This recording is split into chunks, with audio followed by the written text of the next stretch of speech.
오늘 우리에게 주신 하나님 말씀은 마태복음 18장 11절부터 20절입니다. 너희 생각에는 어떠하냐? 만일 어떤 사람이 양 100마리가 있는데 그 중에 하나가 길을 잃었으면 그 99마리를 산에 두고 가서 길 잃은 양을 찾지 않겠느냐? 진실로 너희에게 이르노니 만일 찾으면 길을 잃지 아니한 99마리보다 이것을 더 기뻐하리라. 이와 같이 이 작은 자 중에 하나라도 잃은 것은 하늘에 계신 너희 아버지의 뜻이 아니니라. 내 형제가 죄를 범하거든 가서 너와 그 사람과만 상대하여 권고하라. 만일 들으면 내가 내 형제를 얻은 것이요. 만일 듣지 않거든 한두 사람을 데리고 가서 두세 증인의 입으로 말마다 확증하게 하라. 만일 그들의 말도 듣지 않거든 교회에 말하고 교회의 말도 듣지 않거든 이방인과 세리와 같이 여기라. 진실로 너희에게 이르노니 무엇이든지 너희가 땅에서 매면 하늘에서도 매일 것이요 무엇이든지 땅에서 풀면 하늘에서도 풀리리라. 진실로 다시 너희에게 이르노니 너희 중에 두세 사람이 땅에서 합심하여 무엇이든지 구하면 하늘에 계신 내 아버지께서 그들을 위하여 이루게 하시리라. 두세 사람이 내 이름으로 모인 곳에는 나도 그들 중에 있느니라.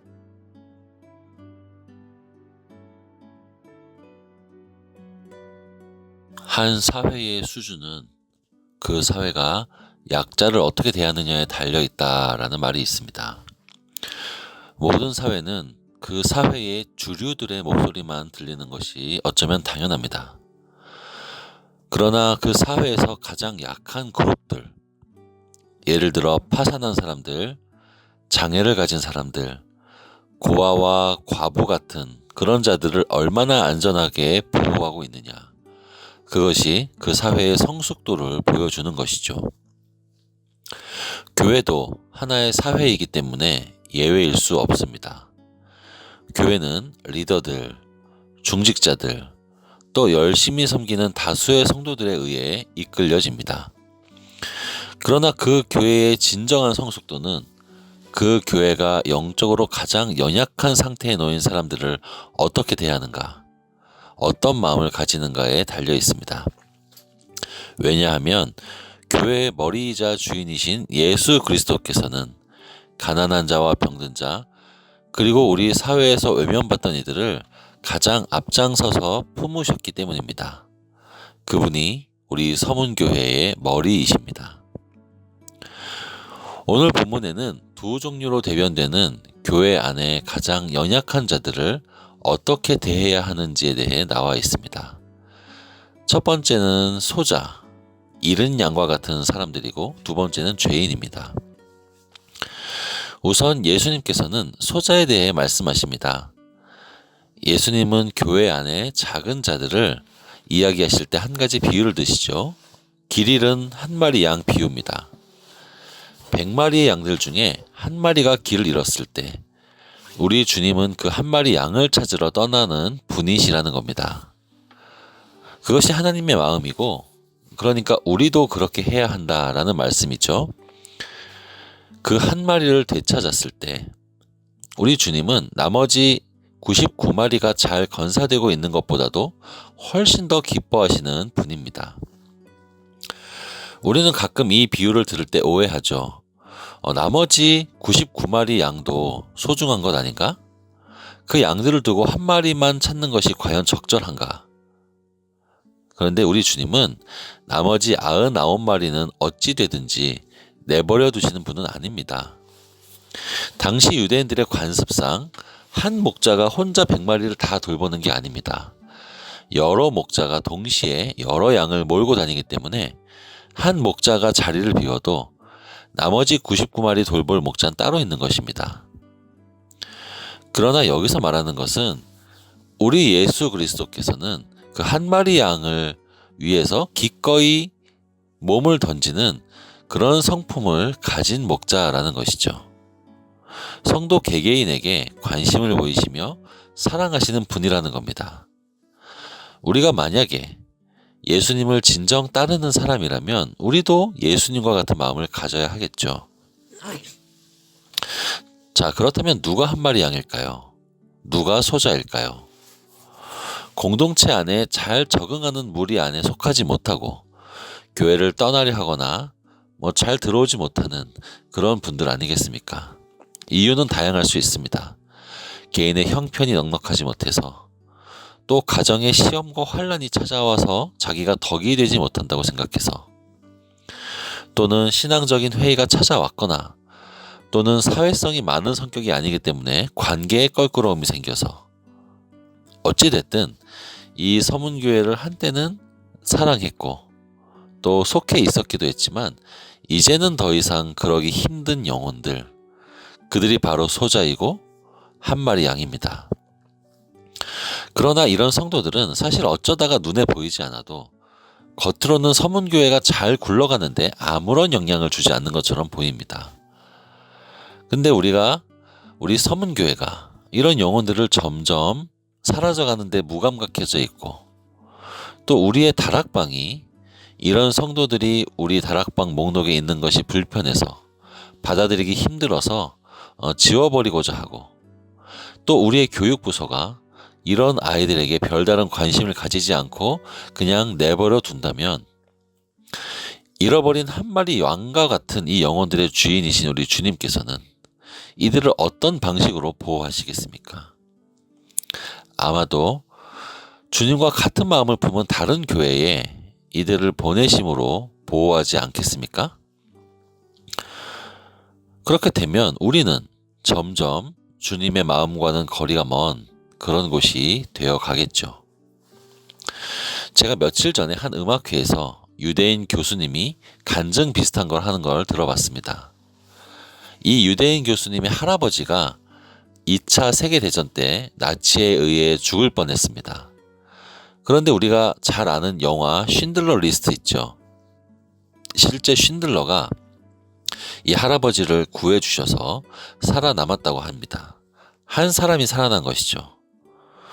당시에는 한 사람이었는데 그 할아버지가 생존함으로 생겨난 수많은 후손들, 그 후손들이 지금은 쉰들러를 기린다고 합니다.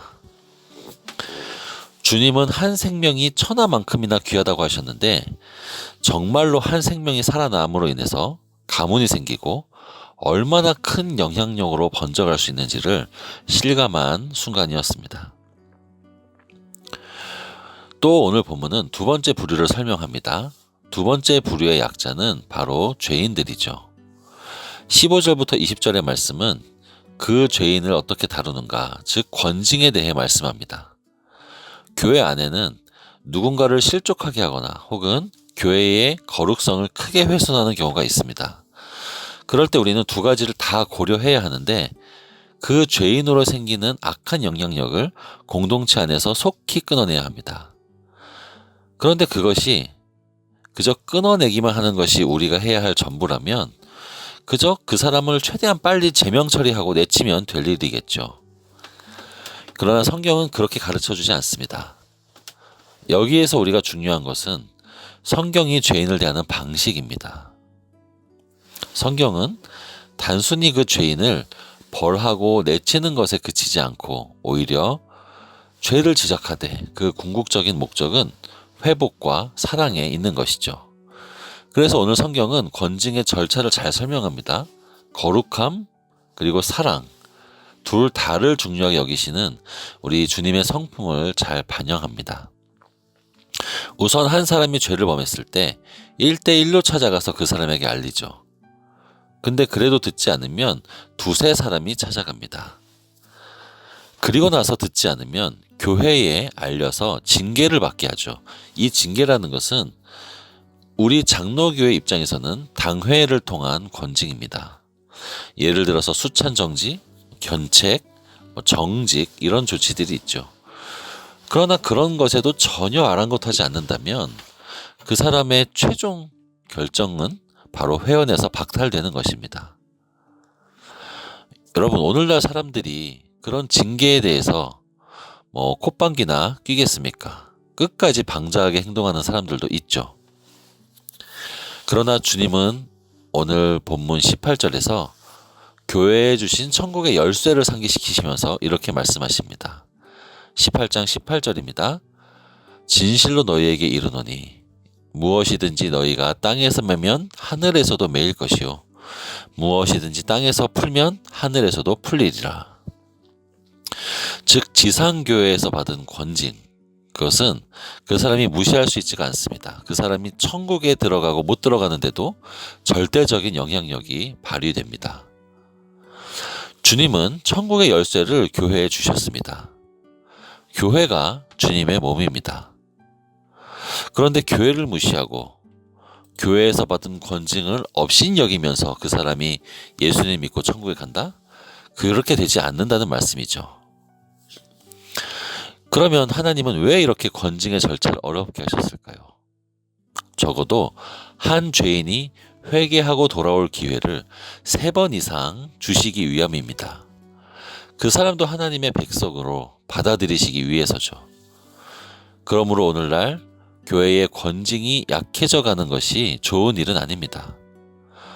오늘날 현대인들이 개인적인 시각이 팽배하고 또 누군가의 지도를 받는 것에 있어서 굉장히 소극적이고 부정적이 되어버렸습니다. 그러나 정말 성숙한 성도라면 내가 여전히 죄인임을 깨닫고 교회의 권위자가 지도하는 것을 기쁘게 받을 수 있어야 합니다. 오늘 본문을 통해서 우리 주님은 공동체 안에 연약한 사람들, 잃은 양과 죄인들을 어떻게 섬세하게 다뤄가시는지를 보았습니다. 우리 서문교회가 그런 교회가 되어야 합니다. 만일 우리 서문교회가 잃은 양이나 외부인들에는 관심이 없고 우리끼리 좋은 분위기를 깨지 않는 것에 만족한다면, 또한 죄인의 회복에 큰 노력을 기울이지 않는다면 예수님 닮은 교회와는 반대 길로 가는 것이 되는 겁니다. 아무쪼록 우리 서문교회가 예수 그리스도를 닮은 교회의 길로 걸어갈 수 있도록 함께 깨어 노력해야 하겠습니다.